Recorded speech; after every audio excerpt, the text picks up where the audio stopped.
Expect more incidents, more fires. Just weeks ago, we were warned this was going to be an active wildfire season, and boy, were they right. A new fire prompting evacuations near Show Low. Steve Urban is there tonight and kicks off our live team coverage. Steve, what do you know? Well, Stephanie, they're calling this a night of concern. That's what officials are saying. And obviously, it's a concern for some firefighters who are just now arriving on scene. But it's also a concern for the people who live here in Show Low. They've been told they got to get ready and leave in a moment's notice. A frightening prospect, but also a familiar one, because this is a town that sits wedged right in between two of the largest wildfires that this state has ever seen. Let's get you the latest now on the Cedar Creek Fire. Right now, it stands at about 3,000 acres. The only place evacuated right now is the town of Forestdale. It's a small community, just a handful of homes there. The residents in Show Low and Pine Top Lakeside, along with 3 other towns, have been warned to be ready. They're on a pre-evacuation order right now. Also, parts of the US 60 closed in both directions near Show Low, and a Red Cross shelter is now open at Snowflake Junior High School. Officials here watching this very closely and hoping for the best overnight.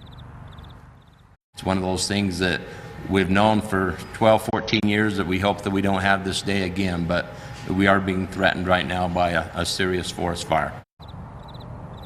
Very serious indeed. In fact, this is now a Type 1 incident. That's the largest designation that the Forest Service can give to it. It means it's the most serious wildfire that they face.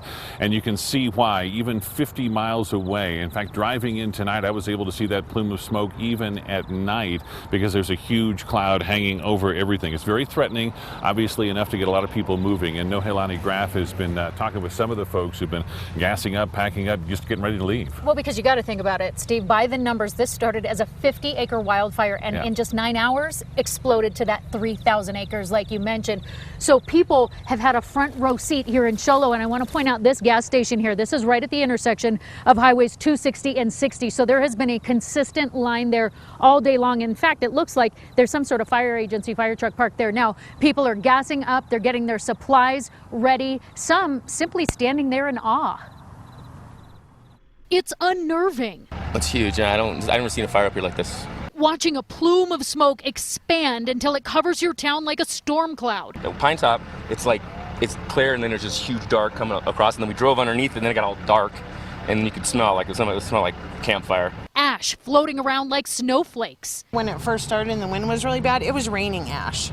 Like it was falling out of the sky. You know, huge flames are licking at the sky below the smoke, wondering if the fire will eat its way closer to your home. 2 helicopters and a big air tanker flew basically over our house, and because the lakes are right there, and they're dropping. All you can do is prepare. Gas stations are busy. Many are packing up. Well, they say everything that starts with a P: papers, personal effects, pets, people. And I've already moved my kids to Pinedale, so because I have 2 that have breathing issues. Just in case the Cedar Creek Fire moves in and they get the order to move out. Pretty scary, but we love it up here, so we want to stay as long as we can.